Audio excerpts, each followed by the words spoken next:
بۆ هەڵبژاردننی ئەم خولەی پەرلەمانی هەرێمی کوردستان پێچەوانی خولەکانی ڕابردوو بانگەشەی هەڵبژاردن لە شەقامەکانەوە گوازراوەتەوە بۆ نێوتۆڕە کۆمەڵایەتیەکان و بانگەشەکردن تێیدا گەرمە.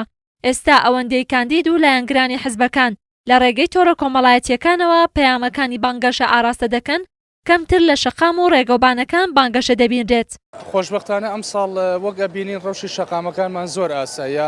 ساڵانی پێشووتر ئۆتۆمبیل بە شێوەیەکی زۆر لەسەر جادەکان مانۆڕی هەڵە لێخوڕیمان هەبوو، ئیزدیحامێکی زۆرمان لەسەر بوو، یعنی بانگەشەکە شێوەیەکی هێمنی بەخۆیەوە نەئەبینی. بەڵام خۆشبەختانە ئەم ساڵ ڕەوشی شەقام ئاساییە، خەڵکەکە وەعی باشتر بووە. لەگەڵ پێشکەوتنی دنیای تەکنەلۆژیا و کرانەوەی هەرێمی کوردستان لەگەڵ ئەو سەردەمەدا وای کردووە کە حزب و کاندیدەکان بانگەشەکانیان لەسەر شەقام و شوێنەگشتیەکان بگوازنەوە بۆ نێوتۆڕە کۆمەڵایەتیەکان تاوەکو لە ڕووبەرێکی بەرفراوانتردا بانگەشەی خۆیان بکەن و دەنگێکی زیاتری چین و توێژەکان بۆ خۆیان کۆبکەنەوە بۆ بەدەستێنانی کورسیەکانی پەرلەمان.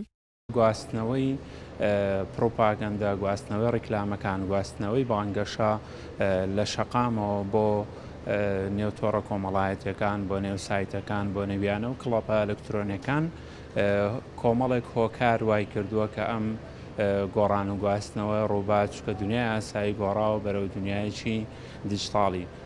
یەکێک لەو هۆکارانە ئەوەیە کە لە نێو تۆڕە کۆمەڵایەتیەکانە بینەرێکی زیاتر ئەتبینێ و هۆکارێکی دیکەوەیە کە لە تۆڕە کۆمەڵایەتیەکان یان لە وێبسایتەکان و یانە و کڵۆپەکانە ڕوبەر دیاریکراو نییە بۆ ڕیکلام. تۆ توانیت بەڕوبەرێکی زۆر ڕیکلام بکەیت بە پێچەوانەی ئەوەی کە لە دەرەوە یا لە ڕۆژنامەیەک یا لە گۆڤارێکی چاپکراوە ڕیکلام بکەیت.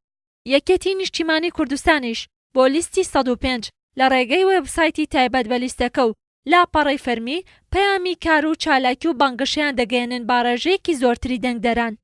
بە شێوەیەکی سەرەکی هاوڵاتیانی ئەم سەردەما احتیمادێکی زۆریان لەسەر سوشەل میدیا و لەسەر وێبسایتەکانە بۆ وەرگرتنی هەواڵ و زانیاری ڕۆژانەوە و یەکێتی نیشتیمانی کوردستان لەم بانگەشەی هەڵبژاردنەیە احتیمادێکی زۆرمان لەسەر سوشەل میدیایە، لەسەر فەیسبوک و تویتەر و ئینستاگرام و ئەوانە و لەسەر وێبسایتەکانی ئێستا ئەگەر دیقەتی وێبسایتی بانگەشەی بڵین لیستی 105 بانە بینی وێبسایتێکی زۆر متەتەورە، هەموو زانیاریەکانی تایە کە دەنگدەر و هاوڵاتیان پێویستە لەسەر چه حیزبەکە و چ لەسەر کاندیدەکانیشی بزانن.